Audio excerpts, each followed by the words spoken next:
Parents, we are back to our session on how to handle the adolescents, and this is the second episode. If you are a parent, please, this is the message for you. It's for your kid. If you want to save them from getting to drugs, if you want to save them from getting into bad, negative peer, if you want to prevent them from suffering from different mental disorders, this is for you. Just follow me, subscribe to my channel. So today we want specific to discuss what exactly you expect from your kids. Remember, this is about adolescence. This is about adolescence, and we said adolescence is from the age of 12 to almost 25 there, maximum 25. So you as a parent, what are you expecting to see, or what are you going to see or hear from your kids? And whatever you see and hear, what are you supposed to do so that you prevent this kid of yours? Remember, at this stage, this kid is still at dependence stage. So when he gets lost, you as a parent, you have failed. So this is for you. So what you expect to see from your kids, number one, you will hear this statement: my mother or my father, I'm not a little kid anymore. This statement, you will hear it. Remember, that is normal. If you're a parent, you will hear this. If you're a parent and you have this adolescent, it is normal to hear these children telling you that I'm not a little kid anymore. What does it mean when your kid tells you that? It means that this kid has been able to form an identity with a certain group of people. And from there, they consider themselves as people who are mature. It doesn't mean that they are mature. They are not mature. But according to their understanding, because I told you in the previous episode that at the adolescent stage, the adolescents shift their attention from their parents to peers, and they trust their peers too much than their parents. And also they get adult mentors, people who are adult, who are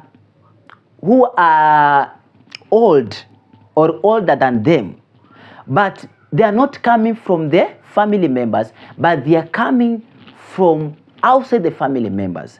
So according to their discussion outside, according to what they are doing outside, maybe they are doing their own things. They consider them. They start talking to girls. They start challenging each other as peers. They start showing themselves about the muscles, about what they know, how many girls they have come. So from there, they think that they have grown up. And when they come home and you try to question them, you try to correct them, they tell you that, I'm not a little kid anymore. So, and that statement, what are you supposed to do as a mother or as a father if the child has told you that I'm not a little kid anymore? So now the problem comes: if this child is a boy, it's good to be confronted by the father. And there's a reason why he's supposed to be confronted by the father. Why? Because at this stage, he measures up with his father. So when the father confronts him, he will lower that ego part. The ego part, this is the part in psychology we call is a part which talks about reality and intellect and reasoning. And we say that in the previous episode that the frontal cortex of this child is not yet developed. So his reasoning, although he reasons, but is not mature. So he needs somebody from the family now, and this person is supposed to be of his gender or of his sex, the father. The father has to confront this boy. And the confrontation here is not about giving advice. Are we together? The confrontation is not about giving advice. It's about challenging. You try to take that statement, I'm not a little kid anymore, and the behavior, because this statement comes after this child has behaved in a certain way and you have tried to correct him. So now you have to challenge his behavior and show him how that behavior, it affects his ideal life. Ama unajaribu kusoma ile tabia ambayo ameifanya, ambayo wakati unamrekebisha amesema kwa I'm not a little kid anymore, na unamuonyesha kuwa ya kwamba hii behavior ambayo umeifanya inakuaffect aje now, and more important, how does it affect you in your identity? Remember here, the identity is formed by the past, present, and the future. If this person, and if you are a parent, you have to identify that your kid want to become somebody, you have to show this kid as a father, how does this behavior of yours, ambao unasema you're not a little kid anymore, affect your present, the reality. Remember here, don't talk about the theory, talk about reality. If it's about sexual immorality, if it's about fornication, confront him by telling him the moment you involve yourself in sex, first of all, you'll get disease, you will pregnate somebody, and when you pregnate that person, you may not be able to continue with the education, and if you will not continue with the education, you will not achieve what you think you want to achieve. Because remember, at this moment, they are very much sensitive on their identity. So you have to challenge their behavior by relating whatever they are doing and their future and what they think they are. And if it's a girl, he has to be confronted by the mother. Why? Because at this moment, remember at this stage, they have identified themselves to be girls and boys to be boys. And according to the culture, they think that a person who can relate with him well or her well is a father if he's a boy, or is a mother if he's a girl. And the challenge comes to those people who are single parent. But for the single parent, I'll come to you. Your episode is ahead of us, and we are going to discuss that. But for now, you have this reason. If the child has said this, because he says so because of what he has committed, and you have tried to correct him, so you have to challenge that, and that challenging, you relate it with the future identity and the present identity and how it affects. So this is what we call reality therapy. Don't talk about ideal issues here. Talk about the real thing. How will it affect him? Real thing without fear as a parent.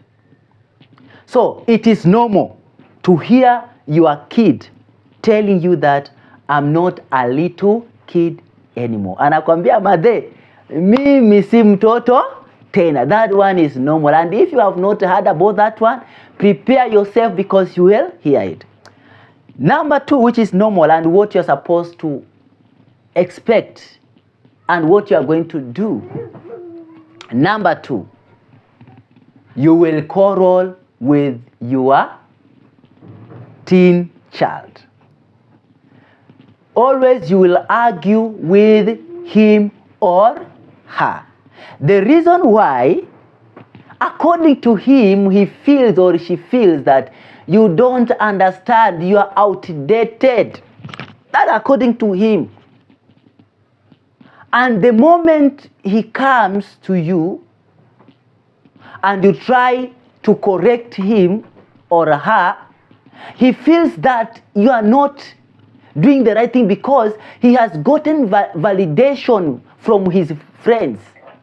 His friends are trying to make him feel good. But here you have come, you are telling him or her that is wrong. So automatically you will argue with this person. But one thing you have to understand, even though you argue with this person, with this kid of yours, the kid cannot run away from you. Even if he tells you that I want to go, he will not go. Because at this stage is much attached to his father or his mother. So you will argue, but love is still there. The mistake that you can do as a parent is to argue and try to show him that is not worthy, or to try to kumwambia eti nitakufukuza kwa nyumba. The moment you start threatening him, remember, the moment you threaten him, there are other people outside who are welcoming him. Nimekwambia kwa at this stage wako na adult mentors, not from the family, and they trust on them so much. At this stage they have peers who trust on them too much.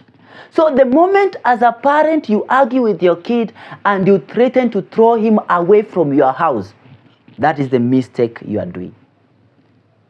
That is a mistake you are doing.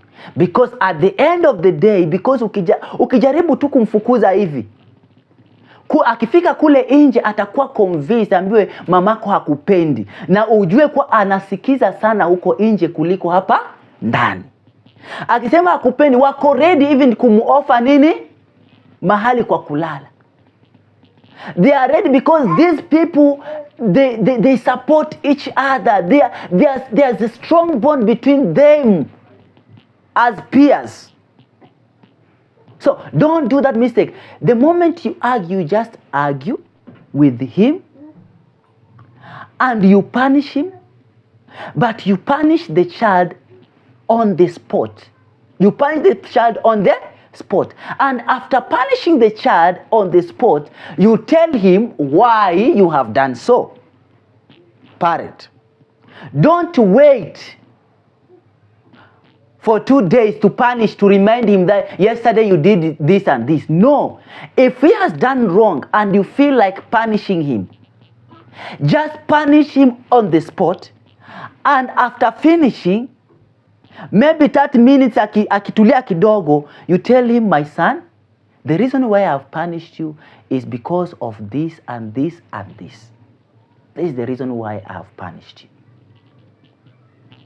That's what you have to tell your son or your daughter, so that you can connect between the punishment and the reason. These people, remember at this stage, I told you that they love thinking. So when you punish and you keep quiet, they will think and they'll come up with their own answers, and you don't know the kind of answers they are going to get.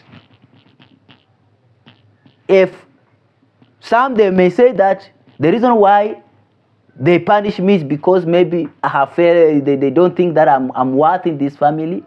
Maybe his self-esteem is low and he thought of committing suicide. And when you punish, please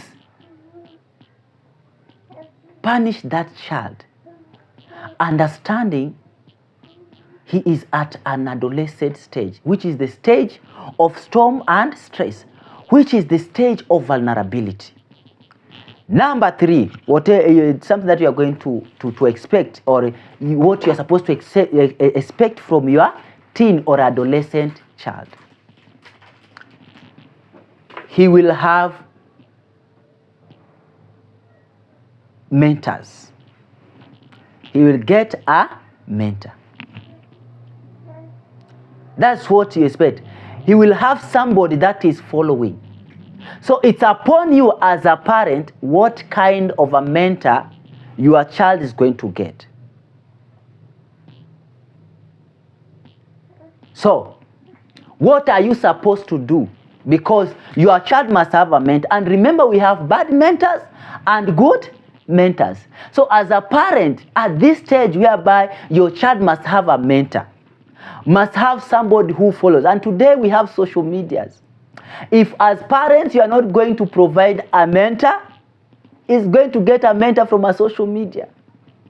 It's going to get a mentor from outside the family members, from outside the community, and you don't know the kind of a mentor is going to get. So if you want to get a good mentor for your child, You are not advising your child that follow this person or follow this child. You know, he did well in secondary school. He went to university. The moment you tell your child that way, you lower his self-esteem. You lower his self-efficacy. Self-efficacy is that confidence of accomplishing things. He will start comparing himself with those people.